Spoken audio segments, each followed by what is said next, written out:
Fear and Hunger 2 Termina is the sequel to Fear and Hunger. Fear and Hunger was an extremely dark, stressful, uncomfortable game that makes it probably not the right game for a lot of people, despite being quite good and unique if you can manage it. Fear and Hunger 2 Termina is quite different. Different enough I'm making a separate video for it. So to begin, the first game is set in a horrible dungeon. The second game has had a 350-year time skip, changing setting to an Eastern European city at the end of World War II. 14 people are traveling to the city of Prhevel, fantasy Prague, by train, when they all fall asleep and have the same dream. After some cryptic events, the dream ends with a strange man at the top of a tower with the moon with a face behind him telling the people that they're contestants in the Termina festival, and they have 3 days before it's over. And before it's over, one of them must win by reaching the tower in the center of the city as the last one of them left. Then you wake up and find the train mysteriously stopped outside the city with no known cause. And when you try to enter the city, you find all the inhabitants have been turned into some varying level of monstrosity and are trying to kill you. So just like the first game, I think this one has a good story. However, I have to say, I was disappointed about the premise. That whole dream thing was cool, but nobody takes it seriously. You're not like, I have to kill the other contestants or they'll kill me, because they won't. Outside of a very small number of events, nobody on the train is out to kill you or the other contestants. The story is still good, I just have to mention that was a significant disappointment for me. Instead, the story in this game is very focused on its characters. There's 14 of them, and most are pretty interesting. All of the currently 8 playable characters of those 14 can be recruited and then talked to in any location. And there's so much dialogue written. Just look at this 3-hour video compilation of all of the dialogue. Here's some of my favorite conversations.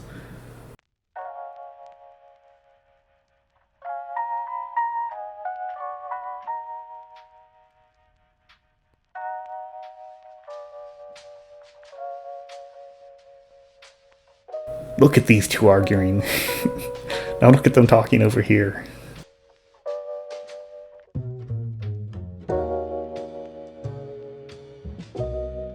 They're so cute.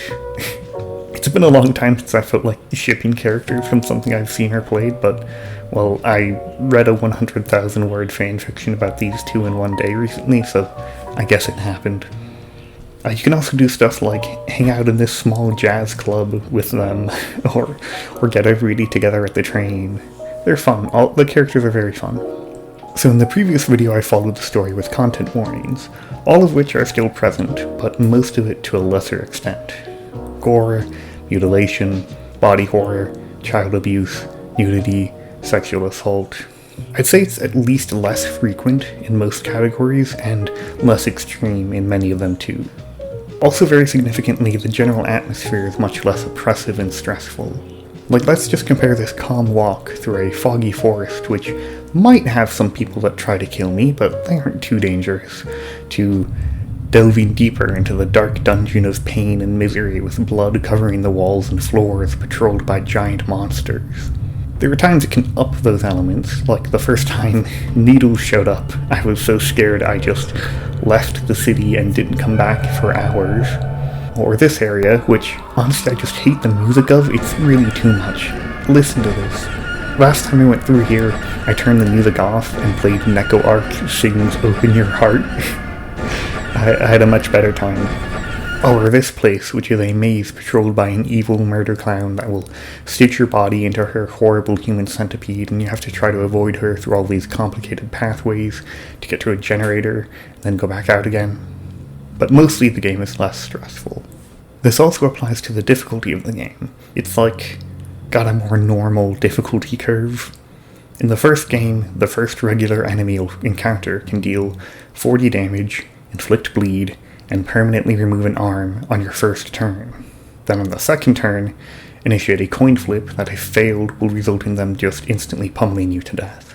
Then if you do die, they might take you deeper into the dungeon and remove some extra limbs and have a scene play, but in comparison, Termina's first regular enemies will deal like 20 damage and inflict bleeding, maybe infect an arm. Then on the second turn they might put down a clearly visible bear trap that you'll be able to guess a way to deal with it. If you somehow die to one, you just die normally. Also, if some enemy does remove a limb, there are actually good ways to get it back now. At most 4 opportunities, where the only cost is a bit of an opportunity cost to not use the Ritual Circle to gain affinity with a different god, but the Sylvian affinity you gain from it is still good. The feeling of inevitable death isn't there. You don't need to worry about torches, or food, really. Food is still a mechanic, but there's a lot of food now. I finished my first attempt with at least 45 pies worth of food in my inventory. That was with multiple party members most of the time, and again, it was my first attempt, so there was a lot more getting lost and going to unnecessary places. It's really hard to imagine running out of food in Termina. So all this makes the game a lot more approachable and easier to recommend to larger audiences. The first game is kind of like, if you want to experience suffering and dying and starving to death in hell, then I'd recommend it. This one is like, if you can handle the adult subject matter, then I'd recommend it. Which isn't entirely positive because it does lose the unique experience of the previous game. Sometimes, life is too good. You need to experience some terrible, dark torture dungeon a bit. And Termina mostly doesn't have that. Well, there is Masochism mode.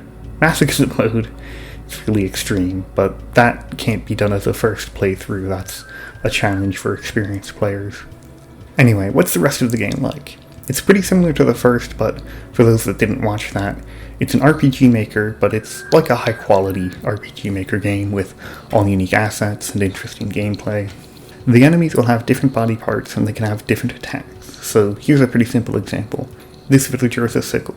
We can attack either arm, either leg, the torso, or the head. Obviously, since they're holding a sickle in their right arm, we should attack that to prevent us getting hit with it. And it worked. That was going to be his only move that turn, so we stopped him. Now he places the bear trap down with his other arm. We could attack the bear trap, or we could just guard to jump over it, which will also reduce damage from his left arm's punch. Now we could cut off the left arm, or we could start attacking the torso. But there's a new mechanic, res points, which build up each turn and can be used to power up attacks. If we wait until next turn, we'll have 3, which powers up and doubles our attack. So we can just guard this turn to reduce damage, then next turn use all the rev points to kill their torso in one hit. This reduces the damage compared to just having attacked the torso 2 turns in a row. Also, after doing that, I've realized I could have done it slightly better. If I attacked the arm, I would have disabled the arm's attack for that 1 turn, which was all I needed, so I would have taken no damage at all. So, there's a lot of options, and I even trying to prepare the best strategy, I made a mistake. I think rest points generally make combat a bit more interesting. They work well with guarding being an actually good option to reduce damage and prevent certain attacks entirely. There's also a huge number of skills to get, and generally more availability of soul stones to get the skills, which allows for a lot of interesting options. So I think the combat is pretty good, though there are maybe too many enemies where their arms have so much health there's no point in hitting those and interacting with this whole limb damage system, when the same damage to destroy the arm could just go to their torso and kill them directly, but there's at least still plenty of interesting stuff going on with your own character. There are a lot of enemies you might have to learn the best way to fight, like the above one. Many are more complicated, so again like the first game, there can be a lot of trial and error in learning how to fight the enemies. So you're going to want to be able to save the game, then reload and try fights again. Now saving is pretty different from the first game. There is no random chance. You can sleep in any bed safely, unless it's like the bed in somebody's house that you just ran past, then he might attack you in your sleep, but normally beds are safe. The catch is sleeping will advance time. That 3-day time limit again, you can sleep 8 times before it's night of the last day. Things will also change in the world as time passes, so on the first day, most people are still outside the city. Let's follow Karen as an example. Day 1 morning, she's walking away from the train. We can follow her if we're quick, and we can follow her through here too. Wow, I actually didn't know we could follow her for this long before I tried it for this video. Eventually she ends up here, where we can talk to her, but she doesn't trust us enough to join us. Later this day, she can end up talking to Dawn over here about the Moon Scorched, like I showed you earlier. Then on day 2, she'll be in the west of the city, taking pictures to show how the Bremna army has destroyed it. Still ignoring the whole moon god is turning everybody crazy thing, but maybe the Bremna army did destroy this part of the city. 1 time unit later, and she's here hiding from this monster shooting at her. At either of these places we could get her to join us. And if we recruit her here when she's shot at, there'll be a little scene with her once we chase the monster down. On day 3 morning, if she wasn't recruited, she's missing, until later in the day when she's back near the lake, thinking about her job. On day 3 night, she'll be missing, but near where she was last seen, a boat will appear in a new spot, taking us to a small island in the lake.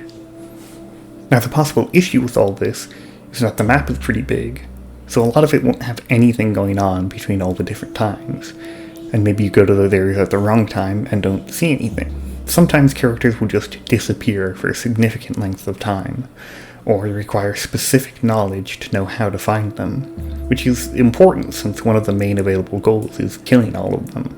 This guy, Caligula, unless you're playing as Marco or Bella, has exactly 2 opportunities to appear, and each of them is just a single time slot at locations you are unlikely to visit, and they depend on the condition of certain other characters that are easy to invalidate.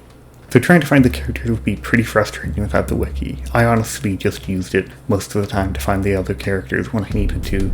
And so the game still has a lot of the trial and error type gameplay that the first game had, which I think is often fun, but is something that could be annoying. Though there are also difficulty settings for the game. The middle one is the standard difficulty the game is designed around, then above that is easier mode, since it's still not easy, just easier. It halves the damage you take and gives you some extra save opportunities. I didn't feel like it was needed, but I did beat the first game before this one, so maybe if you are completely new, it would make sense to play on easier. In an upcoming update, they were also planned for an intermediate harder difficulty, like Terror and Starvation from the first game. It's not out yet, but I'm looking forward to it. It probably won't make the game dark and depressing again, but it will probably improve replay value, since for me the regular difficulty feels a bit too easy by now, so I'd have more fun replaying it if the difficulty was higher. So basically, I think Fear and Hunger 2 Termina is more of a conventional good game than the first one, that I can give a much more broad recommendation of. You still need to be able to handle horror and stuff, but I think it's an amount that most people should be able to handle. So if you aren't interested in playing the game, I'd still recommend this video, What Happens in Fear and Hunger 2 Termina by Wormgirl, the sequel to a video I recommended last time. It's a pretty good telling of the story of the game, though unlike the first we don't have a sequel to determine canon events, and actually I'm quite sure this series of events will not be canon, since they're telling kind of what has to happen for no characters to die, which does let you learn more about all the characters, which is nice, but there's no way all 14 of them are making it through this. Still, it's a very entertaining video, and it covers the story pretty well. If you do want to play the game, it's gotten a massive 50% price hike over the previous one. A whole $12. Oof, real expensive now, but it's still pretty cheap, so it's not bad to try it. There's actually a demo for it. It's just a very old version of the game, but you can maybe even try that if you wanted to be sure. I also have some advice again. Don't worry too much about progressing time by saving. You have a limited number of saves, so don't be completely reckless, but you do actually need to progress time during the game. Like, one of the main ways into the city only opens on the second time slot. Most recruitable party members only become recruitable on the second day of the game. I'd say try to finish the outside of the city on day 1, poke into the city a bit, but save most of it for day 2.